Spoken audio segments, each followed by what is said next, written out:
आप में से बहुत से लोगों ने ग्रज मूवी देखी होंगी।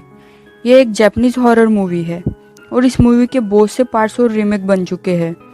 लेकिन क्या आपको पता है कि ये मूवी एक रियल इंसिडेंट पे बेस्ड है। ये कहानी कायाको की है, जिसका मर्डर उसके पति द्वारा किया गया था और उसके बाद वो एक वेंजफुल घोस्ट बन के वापस आई।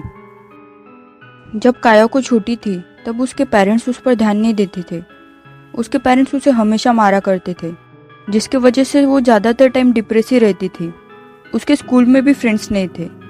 बस इतना ही नहीं, स्कूल के बच्चे उसे क्रीपी समझते थे और उसका हमेशा मजाक उड़ाया करते थे।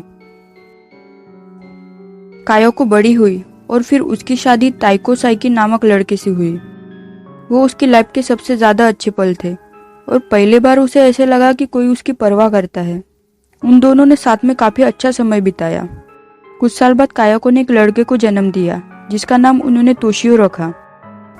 एक दिन उसके हस्बैंड को कायाको की डायरी मिली और उसे ऐसे लगने लगा कि कायाको उसको चीट कर रही है।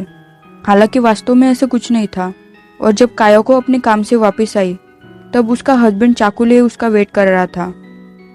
कायाको के आते ही उसने चाकू से उसे बहुत बार वार किया, वो भी उसके बच्चे के सामने।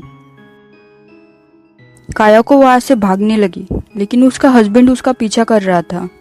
वो लगभग आउट ऑफ माइंड हो चुका था। कायाको पूरी तरह ब्लड से कवर हो चुकी थी, जिसके वजह से उसका पैर स्लिप हुआ और उसके एंकल टूट गई। लेकिन उसको उसकी जान बचानी थी, इसलिए कैसे तो भी वो स्टेयर्स से नीचे उतरी। वो कैसे तो भी घर के डोर तक पहुंची, लेकिन उसका हस्बैंड भी वहां पहुंच गया था। उसके हस्बैंड ने अपने दोनों हाथों से उसकी गर्दन घुमाई, जिसकी वजह से उसकी नेक टूट गई।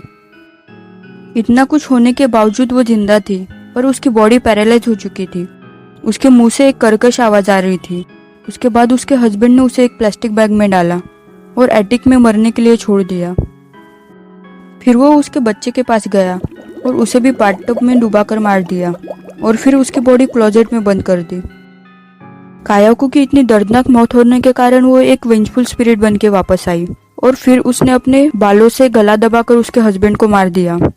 उसके हस्बैंड की बॉडी पुलिस को रोड पे मिली और उन्हें ऐसा लगा कि यह सुसाइड केस है। तब से कायाको का घोस्ट उस हाउस को हंट करता है जहाँ उसकी मौत हुई थी। लोग बताते हैं कि अगर आप उस हाउस में जाते हो तो आपको एक कर्कश आवाज सुनाई देती है। फिर कायाको का घोस्ट क्रॉल करते हुए स्टेयर्स से नीचे आता है। उसकी बॉडी पूरी ब्लड से कवर है और उसकी ब्रोकन नेक एक क्रैकिंग साउंड देती है। और ऐसा ही कुछ हमें ग्रज मूवी में देखने को मिला है।